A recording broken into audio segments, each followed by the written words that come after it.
থেকে যখন মানুষকে দূরে সরিয়ে রাখার জন্য আল্লাহ দুশমনগণ নবী রাসূলদের প্রচারিত শিক্ষার বিরুদ্ধে যেসব অজুর আপত্তি বক্তব্য পেশ করে থাকে, তার মধ্যে এটি একটি যে তারা বলে থাকে আল্লাহর সঙ্গে কারো শরীক করে না, বরং আমরা সাক্ষ্য দিয়েছি যে আমরা সাক্ষ্য দিয়েছি যে কেউ সৃষ্টি করতে, রুজি দিতে, উপকার অপকার সাধন করতে পারে না একমাত্র একক লা শারীক আল্লাহ ছাড়া। আর আমরা এও সাক্ষী দিয়ে থাকি যে স্বয়ং মুহাম্মদ সাল্লাল্লাহু আলাইহি ওয়াসাল্লাম ও নিজের কোনো কল্যাণ অকল্যাণ করতে সক্ষম নয়। আব্দুল কাদের জিলানী তো বহু দূরের কথা, কিন্তু একটি কথা যে আমি একজন গুনাহগার ব্যক্তি, আর যারা আল্লাহর নেককার বান্দা তাদের রয়েছে আল্লাহর নিকট বিশেষ মর্যাদা। তাই তাদের মধ্যস্থতার জন্য আমি আল্লাহর নিকট তার করুণা প্রাপ্তি হয়ে থাকি। যখন তারা এই ধরনের কথা বলে, তার উত্তর তা দিয়ে প্রমাণ করবে যা পূর্বে গত হয়েছে। তাই এই যে যাদের সঙ্গে নবী সাল্লাল্লাহু আলাইহি ওয়াসাল্লাম যুদ্ধ করেছেন, তারাও তুমি যে কথা উল্লেখ করলে তা স্বীকার করতো, আর এই কথা স্বীকার করতো যে প্রতিমা কোনো কিছু পরিচালনা করে না। আর তারা তো কেবল আল্লাহর নিকট মর্যাদার দোহাই সাফায়াত কামনা করতো। এবারে আল্লাহ তাআলা কিতাবে যা উল্লেখ করেছেন এবং যা বিস্তারিত উল্লেখ করেছেন সেসব যে তাদের পড়ে শুনিয়ে দাও। এখানে সন্দেহকারী এই কুতর্কের অবতারণা করে থাকে যে বলা হয়েছে, তবে তোমরা কিভাবে সৎ ব্যক্তিদের ঠাকুর বিগ্রহের সমতুল্য করে নিচ্ছ, অথবা নবী কিভাবে ঠাকুর বিগ্রহ সামিল করছো? তখন তুমি যা আগে চলে গেছে তা দিয়ে জবাব দিবে। কেননা যখন স্বীকার করছে যে রাসূলের যুগে কাফেরগণ ও সার্বভৌমত্বের বিরুদ্ধে সাক্ষ্য প্রদান করত, তারা নজর নিয়াজ প্রভৃতি পেশ করতে, পূজা অর্চনা ইত্যাদি উদ্দেশ্য করতো, তারা তো তাদের কেবল সুপারিশ চাইতো। কিন্তু তারা যে কাজ ও পূর্ববর্তীদের কাফের লোকদের মধ্যে নিজেদের পূর্বে বর্ণিত হয়েছে তা দিয়ে পার্থক্য করার চেষ্টা করে, তাহলে তাকে বলে দাও, কাফেরদের মধ্যে কতক মূর্তি পূজা করতো, কতক আবার এমন ছিল যারা আউলিয়াদের আহ্বান করতো, যাদের সম্বন্ধে আল্লাহ তাআলা বলেন এই মুশরিকগণ আহ্বান করে থাকে তারা সেসব সৎ লোকেরা যারা নিজেরাই নিজেদের জন্য আল্লাহর নৈকট্য অবলম্বন খুঁজে বেড়ায় কোনটি অধিক নিকটতর। আবার সূরা ইসরা আয়াত নম্বর 57। আবার তাদের মধ্যে কেউ ঈসা ইবনে মারিয়াম তার মাকে আহ্বান করত।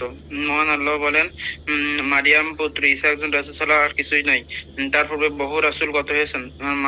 মাসিয়ার মাতা ছিল একজন সন্দেহ নারী। তার উভয়ে খোদার সময় অন্ন ভক্ষণ করতো। লক্ষ্য করো কিরূপে তাদের প্রমাণগুলো বিশদ রূপে বর্ণনা দিচ্ছি। অতঃপর তারা কিভাবে বিভ্রান্ত হয়ে চলেছে কোন দিকে? জিজ্ঞাসা করো, তোমরা কি আল্লাহকে ছেড়ে এমন কিছু ইবাদত করছো যা অনিষ্ট বা উপকার করার কোনো অধিকার রাখে না? আল্লাহ তাআলা একমাত্র হচ্ছেন সর্বশ্রোতা, সর্বজ্ঞ। সূরা মায়েদা আয়াত নম্বর 75-76। উল্লেখিত হঠকারীদের নিকটে আল্লাহ তাআলা এই কথা উল্লেখ করো আর স্মরণ করো যেদিন আল্লাহ একত্রে সমবেত করবেন সকলকে। তারপর ফেরেশতাদিগকে বলবেন, এরা কি তোমাদের বন্দেগী করত? তখন তারা বলবে, পবিত্রতা সুমহান আপনি তো আমাদের রক্ষক, অভিভাবক। তারা নয়, কখনো না। তারা বরং এই অবস্থা ছিল যে এরা পূজা করতো জিনদের। এরা অধিকাংশই জিনদের প্রতি বিশ্বাসী ছিল। সূরা সাবা আয়াত নম্বর 40-41। অনুরূপভাবে হঠকারীদের কাছে আল্লাহর এ বাণী উল্লেখ করো আর স্মরণ করো যখন আল্লাহ বলবেন, হে মারিয়াম পুত্র ঈসা, আপনি কি লোকদের বলেছিলেন তোমরা আমাকে ও আমার মাতাকে আল্লাহ ছাড়া দুই ইলাহি রূপে গ্রহণ করো? ঈসা বলবেন, মহিমান আপনি, যা বলার অধিকার নেই তা আমার পক্ষে বলা সম্ভব হতে পারে না। আর আমি ওই কথা বলে থাকি যা আপনি অবগত। আমি যদি ওই কথা বলে থাকি তাহলে আপনি তা নিশ্চয় অবগত আছেন। আর আমার অন্তরের বিষয়ে আপনি জানেন, আপনার অন্তরের বিষয়ে আমি অবগত নই। নিশ্চয় আপনি হচ্ছেন গায়েবী বিষয়ে সম্যক পরিজ্ঞাত। তারপর তাকে বলো, তুমি যখন বুঝতে পারলে যে আল্লাহ প্রতিমা পদ্ধতিতে যেমন কাফের বলেছেন, তেমনি যারা নেককারদের লোকদের সরাসরি তাদেরও কাফের বলেছেন এবং রাসূলুল্লাহ সাল্লাল্লাহু আলাইহি ওয়াসাল্লাম ও তাদের সঙ্গে জিহাদ করেছেন। অতঃপর সে যদি বলে কাফেরগণ আল্লাহ ছাড়া অন্য নিকট কামনা করে থাকে, আর আমি সাক্ষ্য দিচ্ছি যে আল্লাহ মঙ্গল অমঙ্গলের মালিক, সৃষ্টির পরিচালক, আমি তো তাকে ছাড়া অন্য কারোর নিকট কিছু কামনা করি না। সব লোকদের এসব করার কিছু নেই। আমি তাদের শরণাপন্ন হই এজন্য যে তারা আল্লাহর নিকট সুপারিশ করবে। এর জবাব হচ্ছে, কাফেররা তো হুবহু একই প্রতিধ্বনি, কথা তো কাফেরদের কথার হুবহু প্রতিধ্বনি মাত্র। তুমি তাকে আল্লাহর এই কালাম শুনিয়ে দাও। আর যারা আল্লাহ ব্যতীত অন্যদের অভিভাবক রূপে গ্রহণ করে তাদের বলে, আমরা তো ওদের ইবাদত করি না, বরং তবে শরণাপন্ন হয় যাতে তারা সুপারিশ করে আমাদের আল্লাহর নিকটবর্তী করে দেয়। সূরা জুমার 8 নম্বর 3। তাছাড়া আল্লাহর এই কালামও তাদের শুনিয়ে দাও। আর মুশরিকরা বলে এরা আল্লাহর নিকট আমাদের সুপারিশকারী। সূরা ইউনূস আয়াত নম্বর 18। আজ আজ জেনে রাখো, উপরোক্ত তিনটি সংশয় ও সন্দেহ তাদের বর্তমানকালে মুশরিকদের সবচেয়ে বড় সন্দেহ। যখন তুমি জানতে বললে যে আল্লাহ তাআলা এগুলো তার কিতাবে স্পষ্টভাবে বর্ণনা করেছেন, আর তুমি তা সম্যকভাবে বুঝতে পারবে এবং পরবর্তী অন্যান্য সন্দেহসমূহ উত্তর দেওয়া আরো সহজ। আচ্ছা, তাহলে এখন আমরা পড়লাম বিস্তারিত জবাব নাকি? জি শেখ, জি। আচ্ছা, এই পর্যন্তই আজকে আশা করা যায় আমরা শেষ করবো। তো বিস্তারিত জবাবের মধ্যে এসে উনি প্রথম দিকে আপনারা দেখতে পাচ্ছেন যে হাওয়ালা করতেছেন প্রথমটা, কারণ প্রথমটাই আগেই বলছিলেন যেটা অত্যন্ত সঠিক জবাব এবং এটা অত্যন্ত দামি একটা জিনিস, যেটা আল্লাহ রাব্বুল আলামিন যাকে বুঝ না দেন সে ছাড়া কেউ বুঝবে না। সেই জন্য বলতে চাচ্ছেন যে বিস্তারিত জবাব যেটা, এটা কিন্তু মূল ভিত্তি ইজমালি ভাবে প্রথমে যে জবাবটা উনি দিয়ে দিচ্ছেন ওটার মধ্যেই রয়ে গেছে। বাকি এরপরেও তারা যেহেতু এদিক সেদিক করতেই চাইবে, বাতিলদের তো আসলে যার কোনো দলিল নাই, তাদের দলিল হলো আগের কথায় বলা হতো যে লাঠি। ঝগড়ায় যারা পারে না, দলিল দিয়ে পারে না, ওরা হলো লাঠি। এই যে আজকেই দেখলাম ফরিদপুরে না কোন জায়গায় আমাদের একটা মসজিদ জমা চলতেছে, সেখানে গিয়ে হামলা চালাইছে। মানে এদের হাতিয়ার হলো লাঠি। এদিকে দূর থেকে বলবে যে আসো, দলিল নিতে চাইলে নিয়ে যাও, কত নিবা, এন তেন। কিন্তু এরপরে গিয়ে দেখা যায় তারা সংখ্যালঘু, হাদিসপন্থী, কোরআনপন্থী, তাওহীদবাদী মুসলমানদের উপরে যত্র তত্র যেখানে সেখানে তারা হামলা চালায়। এমনকি শেষ পর্যন্ত আল্লাহর ঘর, ইদানিং যেটা হচ্ছে যে আমাদের দেশে মসজিদ ভাঙা শুরু হয়ে যাচ্ছে, কারণ দেখতে পাচ্ছে যে এই মসজিদ কেন্দ্রিক তাদের এই দাওয়াতের কেন্দ্রগুলো গড়ে উঠতেছে। এই জন্য এরা এখন মানে তেলে বেগুনে জ্বলে পড়ে উঠছে এবং এরা এখন বেসামাল অবস্থায়।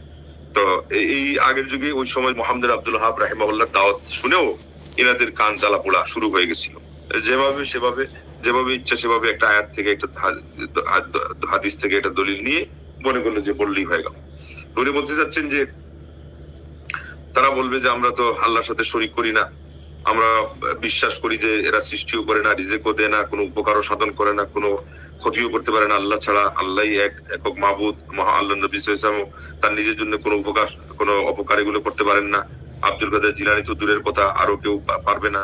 তাহলে কি বলতে চাও? কি বলতেছে যে আমরা পাপী তাপী মানুষ, আর এরা হলো আল্লাহর পুণ্যবান মানুষ, আল্লাহর কাছে তাদের কিছু মর্যাদা আছে, আমরা শুধু এই মর্যাদার দোহাইটাকে ব্যবহার করছি। এই যে অথচ এই ঘুরে ফিরেটা কি হলো?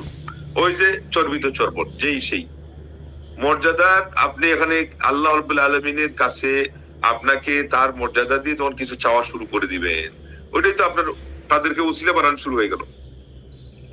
আপনি পাপী, আপনি আল্লাহর কাছে বলতে পারেন না যে আল্লাহ আমি পাপী, এবং আল্লাহ রাব্বুল আলামিন ডাক দেন নাই।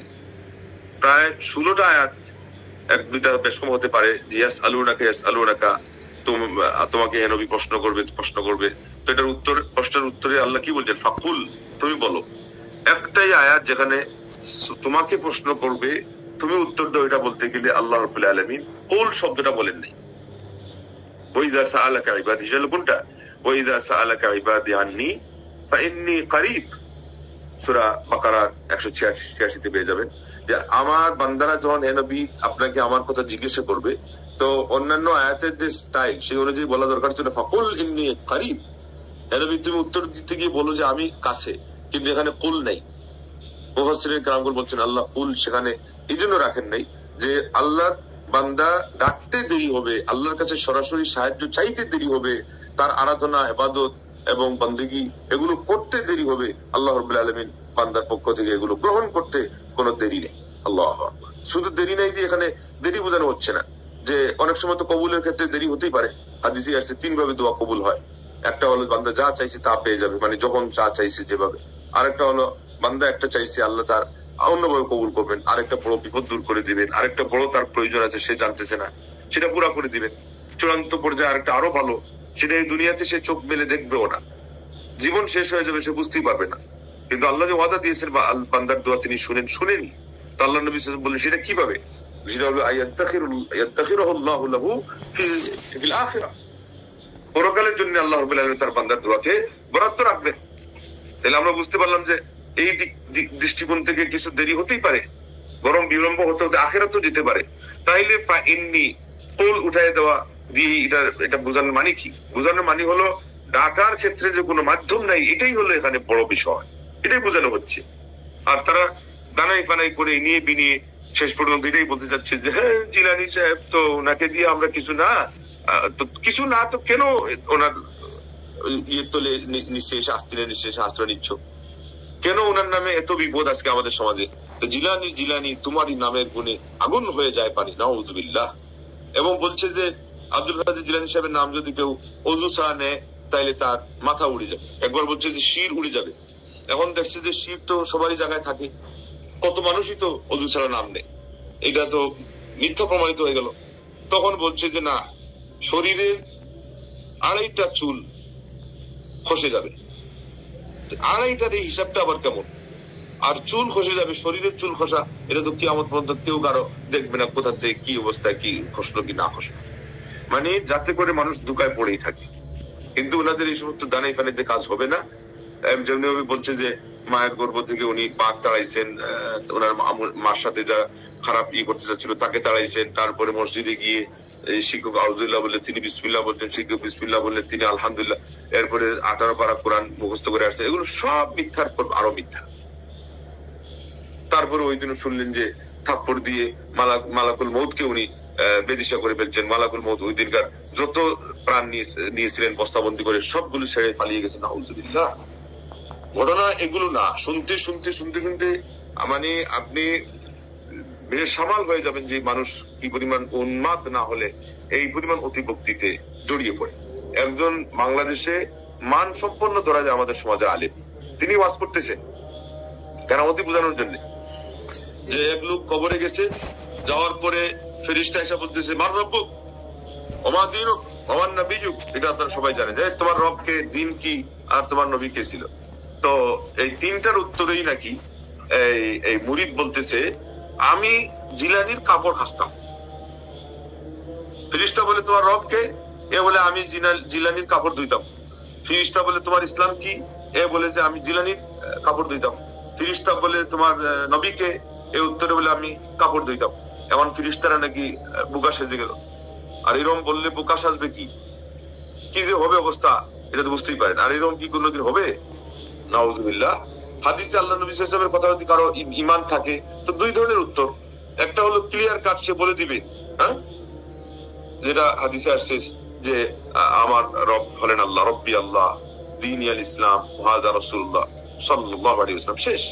আর যে পারবে না, হালা আদরি, সে বলবে আরে কি হলো, হায় আক্ষেপ, আমি তো জানি না।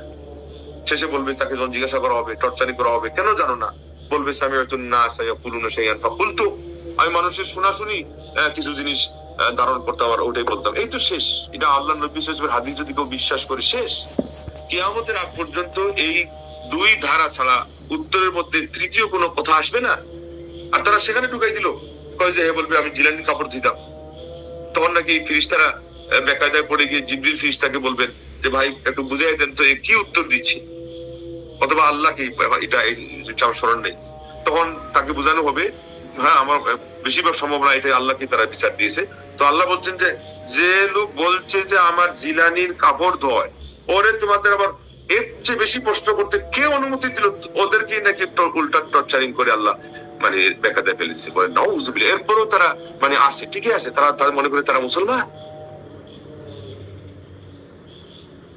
আরেকটা তো বলতেছে যে জিলানির মুরিদ ছিল বা পীরের মুরিদ ছিল, এরপরে মালাকুল মউতকে যখন ধমক দিয়েছে তোরা কাকে প্রশ্ন করো, আমি তো জিলানির মুরিদ, তখন ফেরেশতারা মানে খাতা কলম রেখে নাকি চলে গেছে পালিয়ে। কারণ ফেরেশতারা কবরে গিয়ে খাতা কলম নিয়ে আসে, এটার খবর তোমাদেরকে কে বলল? এই পরিমাণ মানুষের দুরবস্থা পৌঁছে গেছে। আরেকজন বলতেছে রাবেয়া বস্তির কাছে যখন আসছিল, আর এগুলো খবর ওদেরকে বলে কে? আমাদেরকে বলেন। তার মানে ভণ্ডামি ছাড়া কিছু। রাবেয়া বস্তির কাছে যখন নাকির মুনকির ফেরেশতা আসছে, তো উনি বলছেন আপনারা কত দূর থেকে আমার এখানে আসছেন? তো ফেরেশতারা নাকি উত্তর দিয়েছে এত দূর থেকে, মানে আজকে এখন পর্যন্ত তো ফেরেশতারা কোথায় থাকে সেখান থেকে আমাদের এখানে কত দূর এটা তো কেউ মাপে নাই। 9,13,00,000 মাইল মানুষ বলতেছে যে সূর্যটা, কিন্তু এর উপর থেকে তো ফেরেশতারা আসছেন, বা নাকির মুনকির কোথায় থাকেন এটা তো আল্লাহু আকবার। তা তারা বলতেছে, ফেরেশতা তখন বলছেন যে হ্যাঁ 7,000 উপর থেকে আমরা আসছি। এটা তো মানে বোঝা যায় তারা উপরে থাকে। তখন রাবেয়া বস্তির পাল্টা ওদেরকে বললেন তোমরা সাত আসমানের উপর থেকে এসে আল্লাহকে ভুলছো? বলে না, ভুলি নাই। তা আমি রাবিয়া বসরি এই জায়গা থেকে এই জায়গায় মাত্র 3.5 হাতের ব্যবধানে এখানে এসে আল্লাহ ভুলে যাবো, তোমরা কি মনে করো, কাকে কি প্রশ্ন করো? এখানেও তারা আবার নাকি ধমক খাইলে। এদিকে জিলানি ধমকায়, এদিকে রাবিয়া বসরি ধমকায়, এদিকে রাবিয়া বসরি আবার হজ করতে আসলে মানে নাকি আল্লাহর কাবাগর রাবিয়া বসরির পর্দার দিকে আর ওলায়াতের দিকে খেয়াল করতে গিয়ে চলে যায় ওখানে। এদিকে হাসান বসরি আসতেন উমরা করতে বা হজ করতে, এসে দেখেন কাবা নাই। এই দেখেন এই যে এদের যে কি কাণ্ড, এগুলো সব হলো এই যে এই তাওহীদটা না মানার কারণে। মুহাম্মদ আব্দুল ওয়াহাব রাজভী রাহিমাহুল্লাহ যে এইভাবে তাওহীদকে বুঝাই দিয়েছে, আল্লাহু আকবার, যদি উম্মতে মুসলিমা এই তাওহীদটা গ্রহণ করত, তাদেরকে এই সমস্ত দানাই ফানাই আর এই সমস্ত ভণ্ডামি আর এই সমস্ত গুমরাহি আর এই সমস্ত আল্লাহর দ্বীনের নামে যত ফাজলামি, এগুলো কিছুই পাইতো না। অথচ খেলতামশা চলতেছে। আরেকটা তো গন্ড মূর্খ বলতেছে যে আমি ওই জিলানির গোলাম। সে জিলানির গোলাম বলতেছে আমার জীবনে এটাই সাধন করছি যে আমি জিলানির গোলাম, ওই কবরে গেলে আমি এটাই উত্তর দিব। একেবারে বুক টান করে বলতেছে, অন্যদেরকে আরো সাহস দিচ্ছে। কিভাবে মানুষকে সুস্পষ্ট ভাবে শিরকের দিকে আহ্বান করা হয়। আর একটা বক্তা, মার্কা মারা বক্তা, ওই ডিঙি নৌকার মতো টুপি, বুঝে গেছেন অনেকেই, বলছে যে ওয়াজ শেষে সে বলবে ওই কবরে যিনি সাহিত্য আসছেন ওনার কাছ থেকে সে উমরার টিকিট নিবে, সে হজ্জের টিকিট নিবে। তাহলে দেখেন এই যে দরজাটা, এটা খোলার কারণে আজকে কত ক্ষতি হলো। অথচ আমাদের হকপন্থী আলিম আপনারা বলবেন, দেওবন্দি ঘরানার হোক, বেরেলভী ঘরানার হোক, এই ওসিলা কেউ ছাড়ে না। ওরা সুস্পষ্ট ভাবে বলছে যে এদের কাছে চাইলে পাওয়া যায়, এদেরকে আহ্বান করলে পাওয়া যায়। আর এনারা বলছে যে ইনাদের কাছে, ইনাদের ওসিলায় দোয়া করলে আল্লাহ কবুল করেন, কাছাকাছি হয়ে গেল। অথচ কুদুরির মধ্যে আসছে ইমাম আবু হানিফা রাহিমাহুল্লাহ সবচেয়ে বেশি খর্বহস্ত ছিলেন যে ওসিলা হবে না। আজকে তারা এই ওসিলাকে মানতে গিয়ে বলে তাওয়াসসালু ইনদাল্লাহি বিজাহি ফা ইন্না জাহি ইনদাল্লাহি আযীম। আল্লাহ নবী নাকি বলছেন তোমরা আল্লাহর কাছে আমার মর্যাদার দোহাই দিয়ে কিছু চাও, কেননা আমার মর্যাদার পজিশন এবং এটার মান আল্লাহর কাছে অনেক বড়। আমার নবী মর্যাদার মান তো বড়ই, কিন্তু এটা তো তিনি বলেন নাই। এইটা তাদের কারসুবি এখানে ধরেন আপনি। আল্লাহ নবী মর্যাদা বড়, এটা ঠিক আছে, এবং আমরা কোথায় আছি? মর্যাদা বড় এই পর্যন্ত আমরা আছি। আমার নবী মারা যাওয়ার পরও মর্যাদা 1-3 পরিমাণ প্রভাবিত হয় না, ওইভাবেই আছে যেভাবে ছিল। কিন্তু তারা কি করে এটাকে মর্যাদার স্বীকৃতি দিতে গেলে বলে যে না, আল্লাহ নবী শুনতে হবে, আমাদের অ্যাপিল আল্লাহ পর্যন্ত পৌঁছাইতে হবে এবং আমাদের মনের আশা পুরো করাইতে হবে, তাইলে ওনার মর্যাদা থাকলো। আর ওটা না করাইতে বললে থাকলো না। আমরা বরং বলবো এটা তো উল্টা হয়ে গেল। আল্লাহর অধিকার তুমি দিয়ে দিচ্ছ। আল্লাহ যেটা মানা করেছেন যেখানে আমার সরাসরি আমার কাছ থেকে নেও, এখানে কোনো মাধ্যম নেই এবং জাহিলি যুগের লোকজন বিভ্রান্ত হয়েছে, তো ওইটার কারণে হয়েছে। আপনি সেটাতে চাচ্ছেন যে নবীর মর্যাদা সাব্যস্ত করতে, এদিকে আল্লাহর অধিকার খর্ব করছেন। আপনাদেরকে এইভাবে এই কথাগুলো উপস্থাপন করার জন্য এই যে উনি প্রথমে বলছেন যে হাতিয়ার হাতে রাখতে হবে, অস্ত্র সজ্জিত হতে হবে। তারা শেষ পথে এসে বলে কি, আপনারা নবী রাসূলদেরকে তাইলে ওই মূর্তিদের সমান করে ফেললেন। বলে মূর্তিদের সমান আমরা কেন করবো, তোমরা করতেছো। ওনাদেরকে তো ওই সেক্টরে আমরা নিতেই চাই না, কেননা ওনাদের মান মর্যাদা হলো ওই জায়গাতেই যে তারা আল্লাহর খাঁটি বান্দা। তোমরা যেটা বলতে চাচ্ছ যে তাদেরকে একটা দালাল বানাচ্ছ, দালাল এই কাজ করে সেক্রেটারি সেজে, কারো মানে লেজুর সেজে বসের কাছে গিয়ে সে কিছু একটা আদায় করে দেয়। এই কাজের জন্য আমার নবী দুনিয়াতে আসেন নাই। আর এত বড় বড় আল্লাহর প্রিয় বান্দা, তাদেরকে আল্লাহ রাব্বুল আলামিন এই কাজে যেমন নিয়োজিত করানো নেই, তারা এই কাজে ছিল না। তারা আল্লাহর ইবাদত করে তারা সম্মান অর্জন করেছে। এই জন্য উনি শেষে উত্তর দিয়েছেন যে তাহলে তোমরা, এবং আমাদের এখানে আরেকটা যুক্তি আছে, খেয়াল রাখবেন ভালো করে। 2টা পয়েন্ট এখানে মনে রাখবেন। একটা হলো আল্লাহ নবী সাল্লাল্লাহু আলাইহি ওয়াসাল্লাম, এটা তারাও মানে, এই যে এখানে যারা আসছে এরা আজকালকার যুগে, যে হ্যাঁ মূর্তি পূজা চলবে না, কেননা এটা তো মূর্তি ছিল। যে একটু আগে তারা শুনলেন যে তারা প্রমাণ করতে চাচ্ছে যে সমান নয়, বলতে চাচ্ছে ওগুলো মূর্তি ছিল। তাহলে আমরা পবিত্র বান্দাদের মাধ্যমে কি করতেছি? ওসিলা নিচ্ছি। উত্তর হলো 2 দিক থেকে। একটা হলো আল্লাহ নবী সাল্লাল্লাহু আলাইহি ওয়াসাল্লাম, যেহেতু এটা মূল বিষয়টা হলো ওসিলা, তো তিনি এসে ওই মূর্তি নামক ওসিলার ধরার যে বিষয় ব্যক্তিগুলো, ওগুলোকে তিনি বানচাল করে দিবেন, উড্র করে দিবেন। আবার ওনার ওসিলা ধরা আর ওনার উম্মতের কোন নেক ব্যক্তিদের ওসিলা ধরা, এটা তিনি সাব্যস্ত করবে। এটা কি হয়? সেক্টর যেমন একটাই, বিষয় একটাই, তাইলে ওটা হতেই পারে না। আল্লাহ নবী সাল্লাল্লাহু আলাইহি ওয়াসাল্লামের আচরণের মধ্যে এই ধরনের আচরণ হতে পারে না, যেহেতু এই আচরণটা হলো দ্বিমুখী আচরণ। এটা হলো স্বার্থপরতার আচরণ, নাম্বার 1। নাম্বার 2, তারা যেটা বলতে চাচ্ছে যে মূর্তি, একদিক থেকে মূর্তি যেগুলো নিছক মূর্তি, ওগুলো হলো জড় পদার্থ, যদি বা অন্য কারো প্রতিবিম্ব হিসেবে বানানো হয়েছে, কিন্তু হুবহু জড় পদার্থ একটা ম্যাটেরিয়ালস বানানো, মাটি দিয়ে হোক আরো কিছু দিয়ে হোক, এর তো কোনো পাপ নেই। পক্ষান্তরে অন্যান্যদের পাপ আছে, বিশেষ করে নবী ছাড়া যারা যেটা কথা আপনারা প্রথমে শুনলেন, এরা তো কেউ নবী না, এরা পাপ পুণ্যে মিশ্রিত মানুষ। ঠিক তদ্রুপ আব্দুল কাদের জিলানী, তার পাপেরও সেখানে সুযোগ আছে। তো তোমরা যাদের পাপও আছে পুণ্যও আছে, তাদেরকে বরং ওসিলা বানাইয়া জাহিরি যুগের লোকজনের তুলনায় 1 পয়েন্ট তোমরা নিচে এসে গেছো। কারণ মানুষ ওসিলা ধরতে গেলে কাকে মাধ্যম ধরে? যত বেশি নেট এন্ড ক্লিন, তার উপরে কোনো আপত্তি নেই। একজন যদি নিজের কেস থাকে, তো ওই কেসের মধ্যস্থার জন্য আরেকজনকে খুঁজবে যে নেট এন্ড ক্লিন, তার কোনো কেস নেই। কারণ আপনি যদি আরেকজনকে মাধ্যম বানান যার নিজেরই কোনো দোষের কারণে ফেসে যাওয়ার আশঙ্কা আছে, তাহলে আপনি বুদ্ধিমানের কাজ করলেন না, বোকামের কাজ করলেন, বোকামের কাজ করলেন। আপনি গেছেন সাহেবকে দিয়ে, ব্যারিস্টার সাহেবকে দিয়ে আপনার মামলা মোকদ্দমা সামনে বাড়ানোর জন্য, ব্যারিস্টার সাহেবের উপরে কেস, এই হলো অবস্থা। তো এইগুলো মানুষের সবারই তো কেস থাকতেই পারে। আল্লাহু আকবার।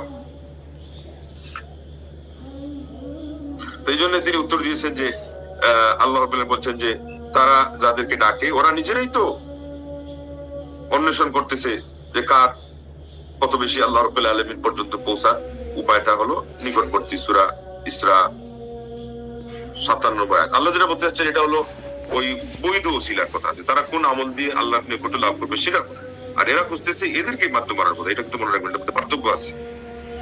এরপরে আল্লাহ পাক বললেন তারা ঈসা আলাইহিস সালামকে মাধ্যম বানায়, ঈসা আলাইহিস সালামের মাকে মাধ্যম বানায়। আল্লাহু আকবার। অথচ আল্লাহ বলছেন মাল মাসীহু ইবনু মারইয়ামা ইল্লা রাসূলুন কাদ খালাত মিন ক্বাবলিহি রুসুল ওয়া উম্মুহু সিদ্দীকা কানা ইয়াকুলানি আত-তাআম উনজুর কাইফা নুবাইয়িনু লাহুম আয়াত সুম্মা আনজুর আন্না ইউফাকুন। এরা মানুষ ছিল, এরা খাবার খেত দুইজনেই। তিনি তো নবী ছিলেন, তার মা সিদ্দিকা, আল্লাহ পাক আখ্যায়িত করেছেন। আমাদের যেমন আয়েশা রাদিয়াল্লাহু আনহাকে বলা হয় সিদ্দিকা। আল্লাহ বলছেন যে দেখো তাদেরকে, তাদের উদ্দেশ্যে আমি কিভাবে আমি আয়াত গুলো সুস্পষ্ট বর্ণনা করে দিই। এরপরে আবার তুমি চিন্তা করো যে তারা কোথায় পালিয়ে বেড়ায়। এরপরে আরেক আয়াতে আল্লাহ বলছেন সূরা মায়েদার 76-77 যে কুল আতাবুদুনা মিন দুনিল্লাহ মা লা ইয়ামলিকু লাকুম দাররান ওয়ালা নাফআ। তোমরা বলো যে, তুমি বলে দাও তোমরা কি তাদের ইবাদত করো আল্লাহকে বাদ দিয়ে যারা তোমাদের জন্য না কোনো ক্ষতি সাধন করতে পারে না কোনো উপকার সাধন করতে পারে। আল্লাহ সর্বশ্রোতা, আল্লাহ সর্বজ্ঞাতা।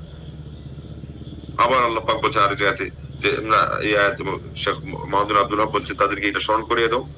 ওয়া ইয়াউমা ইয়াহশুরুহুম জামিআন সুম্মা ইয়াকুলু লিল মালায়েকা হাউলাই ইয়াকুম কানু ইয়াবুদুন ক্বালু সুবহানাক আনতা ওয়ালিয়ুনা মিন দুনিহিম বাল কানু ইয়াবুদুনাল জিন আকসারুহুম বিহিম মুমিনুন সূরা সাবা 40 নম্বর থেকে 41 নম্বর আয়াত। তার মানে ওই যে ঈসা আলাইহিস সালামকে যেমন আল্লাহ রাব্বুল ডাক দিয়ে বলবেন তুমি কি বলছিলেন যে তোমার আর তোমার মায়ের ইবাদত তারা করুক, তো তিনি বলবেন যে আল্লাহ আপনি জানেন যে আমার অন্তরে কি ছিল, কিন্তু আমি জানতাম না যে আপনার অন্তরে কি ছিল। ওই পরে আয়াতে এসে গেছে। এখানে একই অবস্থায় আয়াতের মধ্যে তারা যাদেরকে ডাকতো এদেরকে আল্লাহ রাব্বুল আলামিন সামনে আনলেন, তাদেরকে হেয় প্রতিপন্ন করার জন্য, তাদেরকে তারা যে ভুলের মধ্যে ছিল